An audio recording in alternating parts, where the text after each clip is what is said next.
Hello guys, welcome once again. In this video, I'm going to show you what is function overloading and how we can use function overloading and what is the logic of using function overloading.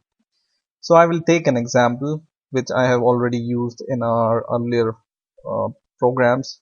So I will make a function to add two numbers. So I'm not going to return anything and I will make a function and this will add two numbers. So I will give int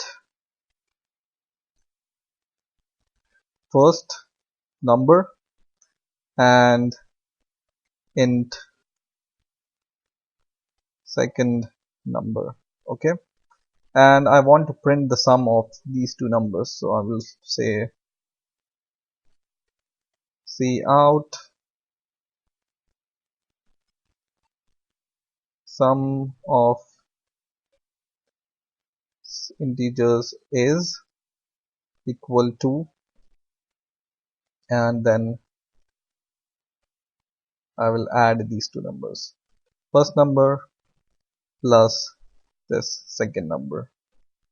Okay, and then I will just give an end line and that's it. So what I want is I want to add two numbers. That's easy. What I will do is I will just call this function sum, and then I can add two numbers like this, 235 and 675 for example, and it will add these two numbers and show the result here, right? So when I compile this program and run this program, it will work fine as we have expected. Okay, like this. But what happens when you want to add two decimal numbers? So what are decimal numbers or what are float numbers? Decimal numbers are 265.756 and 265 point something, like this. So what happens if you want to add decimal points and you want to add integers also and different kind of numbers? And when you compile this program, it will be compiled fine, but when you run the program, it will only show you the integer values and not the decimal value. And this result is wrong because we wanted to add two float values and show the result as a float value. So now the concept of function overloading comes. So according to function overloading, you can declare a same function with a same name two times or more than two times with different arguments or different return type. So for example, this function is adding two integer.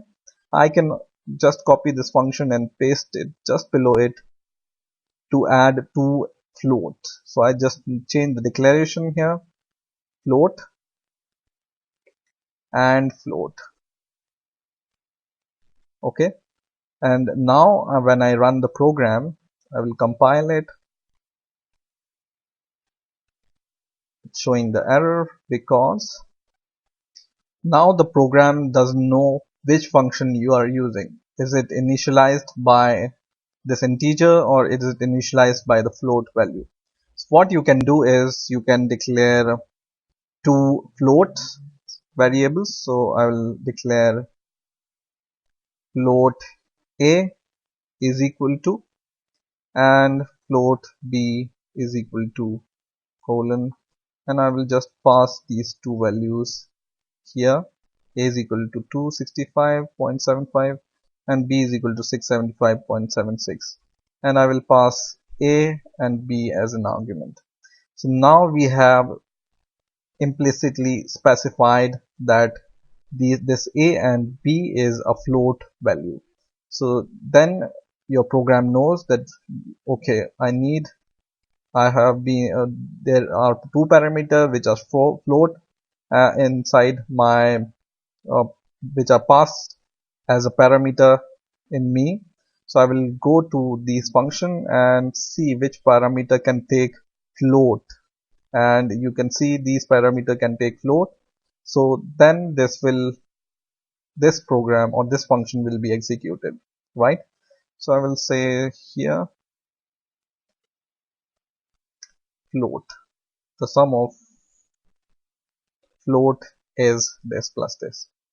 Now for example, once again I will declare to int x is equal to some integer and y is equal to some other integer, and once again I will call sum x comma y. So these two functions, this time the function which takes the integer will be executed, and when you use integers as a parameter, and when you use float as a parameter, this second function will be used. Okay, so now I will build my program and I will run it,